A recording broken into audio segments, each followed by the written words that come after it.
रामकृष्ण हरी.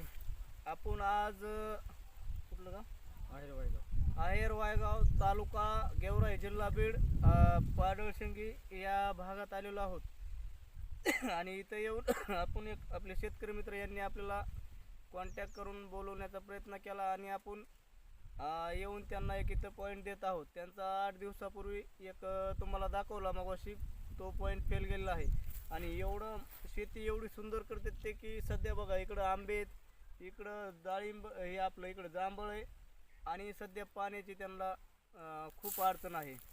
त्यामुळे एक इथं आपण एक ते 1.25 इंची पाणी लागेल असा पॉईंट आहे. कारण की हा भाग खूप ड्राय, म्हणजे एकदम ड्राय भाग आहे. त्यातून बी एक ते 1.25 इंची पाणी लागेल असा आपला अभ्यासानुसार अंदाज आहे. बाकी आपण गाडी लागल्याच्या नंतर पुढचं टाकू. तरी आपले शेतकरी मित्र काही मनोगत व्यक्त करतील.